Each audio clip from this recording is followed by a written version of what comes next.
ఇక అది తయారు చేసే విధానంలో వాడే వస్తువుల వల్ల వాటి వల్ల ఏంటంటే ఎన్ని సంవత్సరాలైనా మంచిది, అది భూమిలో కరగకుండా అట్లే పడి ఉంటుంది. సో అట్లాగే నీళ్ళల్లో ఎక్కడైనా ఇరికిందంటే ఇంత ముద్ద అది కరగదు, ముందుకు పోదు వెనుక పోదు, మొత్తం బ్లాక్ అయిపోతుంది.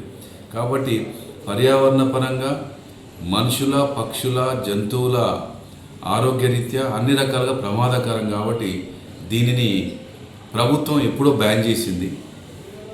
దానికోసం ఎన్విరాన్మెంటల్ ప్రొటెక్షన్ యాక్ట్ కింద ఈవెన్ మేము పోలీసులు కేసులు నమోదు చేస్తున్నారు. దయచేసి అందరికీ విజ్ఞప్తి, చైనా మాంజాను ఎట్టి పరిస్థితుల్లో కూడా వాడకూడదు. అది ఎక్కడైనా ఉంటే మాత్రం మీరు వెంటనే సమాచారం ఇవ్వండి, వాటిని సీజ్ చేసి కేసులు నమోదు చేస్తాం. ఇప్పటికే చాలా చోట్ల మేము రైడ్ చేసి దుకాణాలలో చెక్ చేసేసి, గోడౌన్లలో చెక్ చేసేసి వారిపైన కేసులు నమోదు చేసాం, ఆ దారాన్నంతా సీజ్ చేసేసాం.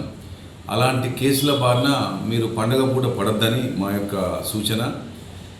ఎట్టి పరిస్థితుల్లో దీంట్లో కాంప్రమైజ్ అయ్యేది లేదు. ఎక్కడ ఈ సమాచారం వచ్చినా, ఎక్కడ ఈ విషయంలో ఫిర్యాదు వచ్చినా, రాకున్నా కూడా మేము అడపాదడపా చెక్ చేసి మాత్రం దొరకబడితే మాత్రం కేసులు అవుతాయి. కాబట్టి దయచేసి అలాంటి పరిస్థితి మీకు రావద్దని కోరుకుంటూ, బ్యాన్ అయిన ఐటమ్స్ను, నిషేధించిన వస్తువుల్ని ఎట్టి పరిస్థితుల్లో కూడా వినియోగించరాదు. వినియోగిస్తే మాత్రం కటకటాల పాలే అవుతారు. కాబట్టి దయచేసి అలాంటి పరిస్థితి ఎవరికి రావద్దని కోరుకుంటూ, ప్రజలందరూ మేము ఇచ్చిన ఈ సూచనను అర్థం చేసుకొని పాటిస్తారని చెప్పేసి మేము ఆశిస్తున్నాం. Thank you.